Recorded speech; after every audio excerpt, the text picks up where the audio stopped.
श्री शिवाय नमस्तुभ्यं।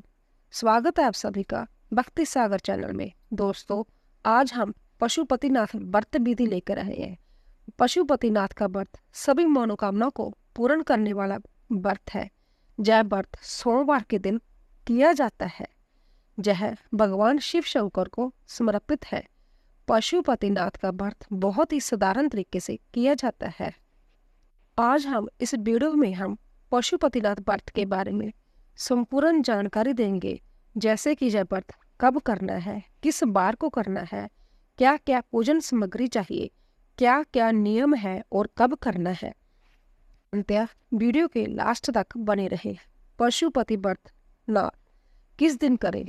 पशुपतिनाथ भगवान का व्रत सोमवार को किया जाता है। जिस मंदिर में एक व्रत करे उसी मंदिर में सभी व्रत करने चाहिए। इसमें सुबह और शाम दो समय पूजा की जाती है। पूजा में सुबह के समय इतना सामान ले कि वे शाम की पूजा के लिए भी पूरा हो जाए। पशुपतिनाथ भगवान का व्रत 5 सोमवार किया जाता है।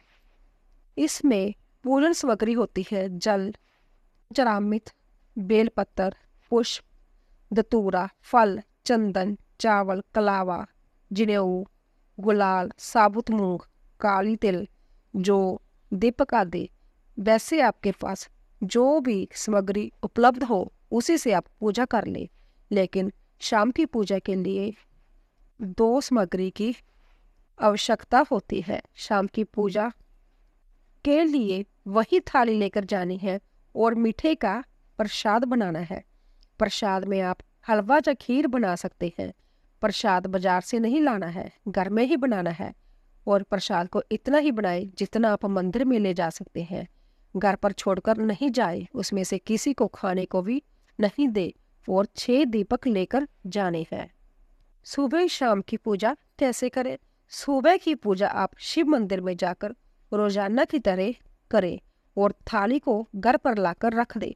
शाम को इसी थाली को पूजा के लिए ले जाना है। शाम की पूजा प्रदोष काल के समय करनी चाहिए।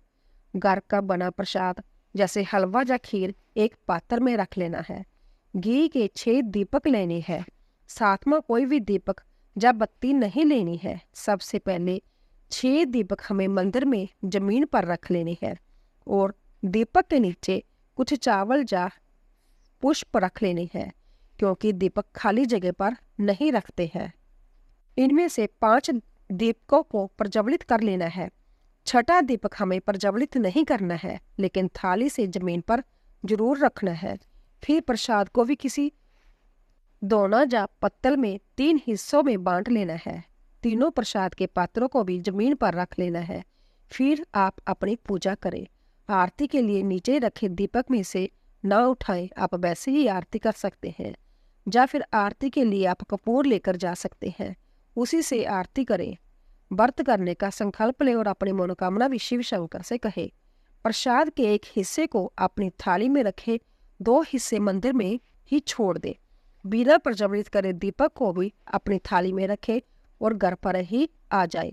घर में प्रवेश करते समय सीधे हाथ की तरफ मुख्य दहलीज पर उस दीपक को अपनी मनोकामना कहते हुए प्रज्वलित करे और अंदर प्रवेश कर जाए। अब आप जाने कि व्रत कब खोलना है। शाम के समय जब शाम की पूजा कर ले, उसके बाद व्रत खोले। पहले घर लाए हुए प्रसाद को पाना है। उसके बाद आपने जो भी घर में बनाया हो वह ग्रहण करे। दिन में आप फलाहार भी कर सकते हैं। अध्यापन कैसे करना है? पशुपतिनाथ व्रत का अध्यापन 5वें सोमवार पर करना है। अध्यापन के लिए कुछ विशेष नहीं है। पूरी पूजा 4 सोमवारों की तरह ही करनी है।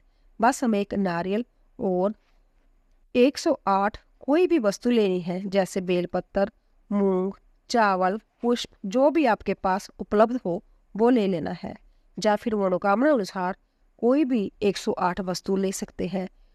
उन 108 वस्तुओं को शिवलिंग पर एक एक कर श्री शिवाय नमस्तुभ्यं बोलते हुए अर्पित करें और एक नारियल ले ले, उस पर कलवा लपेट लेना चाहिए। और दक्षिणा के लिए अपनी श्रद्धा के अनुसार 11, 21 जो भी आपकी श्रद्धा हो पैसे ले लेने चाहिए। इसे शिवलिंग पर अर्पित करते समय ध्यान रखें कि नारियल हमें जलाधारी पर नहीं रखना है, उसे नीचे जमीन पर ही रखें और भोले बाबा से मनोकामना पूर्ति के लिए प्रार्थना करें।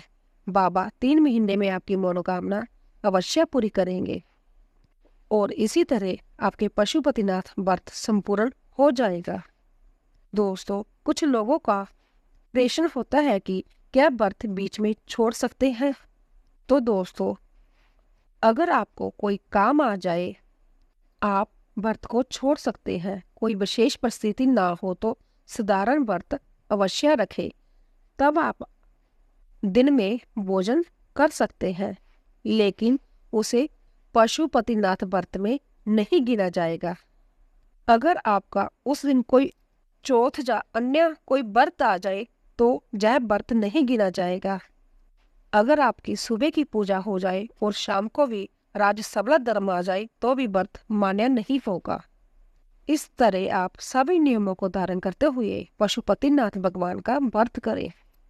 भोले बाबा आपकी हर मनोकामना अवश्य पूरी करेंगे। बोले शिव शंकर भगवान की जय। तो दोस्तों, अगर आपको हमारी जानकारी पसंद आई हो, कृपया जाने से पहले चैनल को सब्सक्राइब कीजिए, लाइक कीजिए और ज़्यादा से ज़्यादा शेयर कीजिए। आप सभी का धन्यवाद।